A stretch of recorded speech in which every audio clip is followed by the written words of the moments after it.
ವಿಶ್ವವಾಣಿಗೆ ಸ್ವಾಗತ. ನಾನು ಸೀಮಾ ಬಂಗಾರಪ್ಪ. ಜೆಡಿಎಸ್ಗೆ ಬೇಕಿದೆ ಕಾಯಕಲ್ಪ ಕರ್ನಾಟಕದ ಅಸ್ಮಿತೆ. ಸ್ಥಳೀಯ ಹಕ್ಕುಗಳಿಗೆ ಆದ್ಯತೆ ಹಾಗೂ ಕನ್ನಡಿಗರ ಹಿತಾಸಕ್ತಿ ಕಾಪಾಡುವ ಬದ್ಧತೆಯೊಂದಿಗೆ ತನ್ನ ಆರಂಭಿಕ ದಿನಗಳಲ್ಲಿ ಭರವಸೆಯ ಹೊನ್ನ ಕಿರಣಗಳನ್ನು ಜೆಡಿಎಸ್ ಮೂಡಿಸಿತು. ಒಂದು ಪ್ರಾದೇಶಿಕ ಪಕ್ಷದ ಚರಿತ್ರೆಯೊಳಗೆ ಮಹತ್ವ ಎನಿಸಿರುವ 25 ವಸಂತಗಳನ್ನ ಜೆಡಿಎಸ್ ಪೂರೈಸಿದೆ. ಒಂದು ಕಾಲದಲ್ಲಿ ಹೆಮ್ಮರವಾಗಿ ರಾಷ್ಟ್ರೀಯ ಪಕ್ಷವೆಂಬ ಹೆಮ್ಮೆ ಬೆಳೆಸಿಕೊಂಡಿದ್ದ ಕಾಂಗ್ರೆಸ್ಗೆ ಸೆಡ್ಡು ಹೊಡೆದಂತೆ ಒಡಮೂಡಿದ ಜನತಾ ಪರಿವಾರ ನಂತರ ದೇಶವನ್ನೇ ಆಳಿದ್ದು ಇತಿಹಾಸ. 1977ರಿಂದ ಸತತವಾಗಿ ವಿಘಟನೆಯ ಮಹಾ ಹೊಡೆತಕ್ಕೆ ಸಿಕ್ಕಿ ಜನತಾ ಪರಿವಾರ ಚಿತ್ರಗೊಂಡಿತು. ಜನತಾ ಹೆಸರನ್ನೇ ಉಳಿಸಿಕೊಂಡು ಆಯಾ ರಾಜ್ಯಗಳ ನೇತಾರರ ಪಕ್ಷವಾಗಿ ಸೀಮಿತ ಪರದಿಯೊಳಗೆ ಈಗ ತನ್ನ ಅಸ್ತಿತ್ವವನ್ನೇ ಉಳಿಸಿಕೊಂಡಿದೆ. ಕರ್ನಾಟಕದ ರಾಜಕೀಯ ಚರಿತ್ರೆಯನ್ನ ನೋಡಿದರೆ ಜನತಾ ಪಕ್ಷ, ಸಮಾಜವಾದಿ ಜನತಾದಳ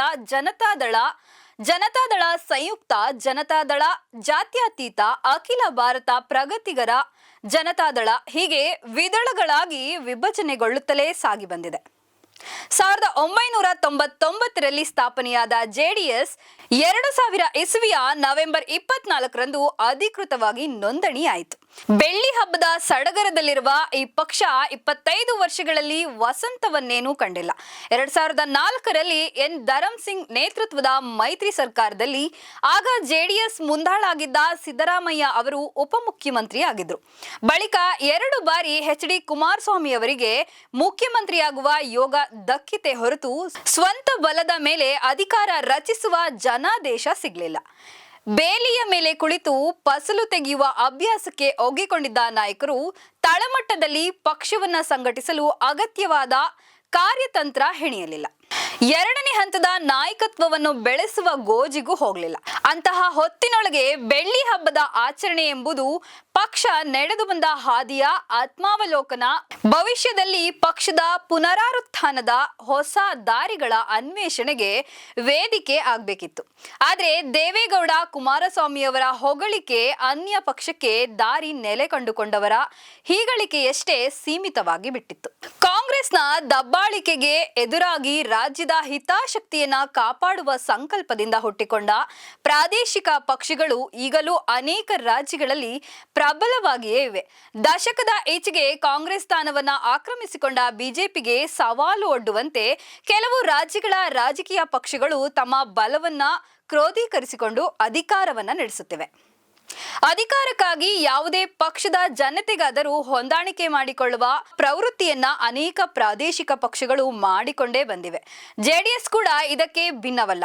ಅಧಿಕಾರಕ್ಕಾಗಿ ಯಾವುದೇ ಪಕ್ಷದ ಜನತೆಗೆ ಹೋಗುವ ಅವಕಾಶ ವಾದಿತನವೇ ಜೆಡಿಎಸ್ಗೆ ಮುಳುವಾಗಿದೆ. ಕರ್ನಾಟಕದಲ್ಲಿ ಅಸ್ತಿತ್ವಕ್ಕೆ ಬಂದಾಗ ಪ್ರಬಲ ಪ್ರಾದೇಶಿಕ ಪಕ್ಷವಾಗಿ ಬೆಳೆಯುವ ಎಲ್ಲ ಸಾಮರ್ಥ್ಯ ತೋರಿದ ಜೆಡಿಎಸ್ ಈಗ ರಾಷ್ಟ್ರೀಯ ಪಕ್ಷಗಳನ್ನೇ ತನ್ನ ಅಧಿಕಾರಕ್ಕೆ ಊರುಗೋಲಾಗಿ ಮಾಡ್ಕೊಂಡ್ಬಿಟ್ಟಿದೆ. ಕುಟುಂಬದ ರಾಜಕಾರಣವನ್ನೇ ಹೊದ್ದುಕೊಂಡು ಕುಳಿತಿದೆ ಹಾಗೂ ಅದು ಅಂತಿಮ ಅನಿವಾರ್ಯ ಸ್ಥಿತಿ ಎಂದು ಪಕ್ಷದ ವರಿಷ್ಠರು ಈಗಲೂ ಪ್ರತಿಪಾದಿಸುವುದು ಉಂಟು. ಕರ್ನಾಟಕದಲ್ಲಿ ಪ್ರಾದೇಶಿಕ ಪಕ್ಷ ಕಟ್ಟುವ ಅನೇಕ ಪ್ರಯತ್ನಗಳು ನಡೆದಿವೆ. ಆದ್ರೆ ಅದರಲ್ಲಿ ಗೆದ್ದವರು ಕಡಿಮೆ. ನಿಜಲಿಂಗಪ್ಪ, ದೇವರಾಜ ಅರಸು, ಬಂಗಾರಪ್ಪ, ರಾಮಕೃಷ್ಣ ಹೆಗಡೆ, ಯಡಿಯೂರಪ್ಪ, ರೈತ ಸಂಘಟನೆ ನೇತಾರ ಪ್ರೊಫೆಸರ್ ಡಿ.ಎಂ. ನಂಜುಂಡಸ್ವಾಮಿ ಅವರಂತಹ ಪ್ರಭಾವಿಗಳ ಪ್ರಾದೇಶಿಕ ಪಕ್ಷ ಕಟ್ಟುವ ಯತ್ನ ಮಾಡಿ ಸೋತಿದ್ದಾರೆ. ಈಗಿನ ಮುಖ್ಯಮಂತ್ರಿ ಸಿದ್ದರಾಮಯ್ಯನವರು ಎಬಿಪಿಜೆಡಿ ಕಟ್ಟಿ ಅದನ್ನ ಮಧ್ಯದಲ್ಲೇ ಕೈಬಿಟ್ರು. ಹಾಗೆಂದು ಕರ್ನಾಟಕದಲ್ಲಿ ಪ್ರಾದೇಶಿಕ ಪಕ್ಷಕ್ಕೆ ನೆಲೆ ಇಲ್ಲ ಎಂದರ್ಥವಲ್ಲ.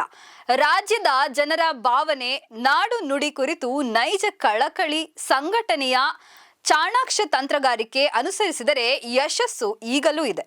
ರಾಷ್ಟ್ರೀಯ ಪಕ್ಷಗಳು ರಾಜ್ಯಗಳನ್ನ ತಮ್ಮ ಸಾಮಂತರಂತೆ, ರಾಜ್ಯದ ಘಟಕವನ್ನ ಅಡಿಯಾಳಂತೆ ಭಾವಿಸಿ ಬುಲಾವ್ ಪದ್ಧತಿಯನ್ನ ಚಾಲ್ತಿಯಲ್ಲಿಟ್ಟುಕೊಂಡೇ ಬಂದಿವೆ. ಪ್ರಾದೇಶಿಕ ಪಕ್ಷ ಬಲಿಷ್ಠವಾಗಿದ್ದರೆ ನಾಡು, ನಾಡವರ ಹಿತ ಕಾಪಾಡುವಲ್ಲಿ ಬದ್ಧತೆ ತೋರಲು ಸಾಧ್ಯ. ಜೆಡಿಎಸ್ಗೆ ಇಂತಹ ಅವಕಾಶದ ಬಾಗಿಲು ಈಗಲೂ ತೆರೆದಿದೆ. ತನ್ನ ಚಿಹ್ನೆಯಾದ ತೆನೆಯ ಕಾಳುಗಳನ್ನ ರಾಜ್ಯಾದ್ಯಂತ ಹೊಲ ಗದ್ದೆಗಳಲ್ಲಿ ಉದುರಿಸಿ ಬೆಳೆಯುವಂತೆ ಮಾಡಿದರಷ್ಟೇ ಅದಕ್ಕೆ ಭವಿಷ್ಯ ಇದೆ. ಇದರ ಜೊತೆಗೆ ಕುಟುಂಬ ರಾಜಕಾರಣದ ಪೂರ ಕಳಚಿ ಜೆಡಿಎಸ್ನ ವೈಶಿಷ್ಟ್ಯಗಳಾದ ಪ್ರಾದೇಶಿಕತೆ, ಕರ್ನಾಟಕದ ಅಸ್ಮಿತೆ, ಜಾತ್ಯತೀತೆಯ ಗುರಿಗಳನ್ನ ಮತ್ತೆ ಮುಡಿಗೇರಿಸಿ ಆತ್ಮದ ನುಡಿಗಾನವಾಗಿ ಮಾಡಿಕೊಂಡಾಗಷ್ಟೇ ಹೊಸ ದಾರಿಗಳು ತೆರೆದು ಬೆಳಕಿನ ರೇಖೆಗಳು ಚಿಮ್ಮಿ ಬಂದವು. ನೋಡಿದ್ರಲ್ಲ ವೀಕ್ಷಕರೇ, ಇದಾಗಿತ್ತು ಇವತ್ತಿನ ಅಪ್ಡೇಟ್. ಮತ್ತಷ್ಟು ಅಪ್ಡೇಟ್ಸ್ಗಳಿಗಾಗಿ ನೋಡ್ತಾ ಇರಿ ವಿಜಯ ವಿಶ್ವವಾಣಿ. ಇದು ಜನಮನ ಧ್ವನಿ.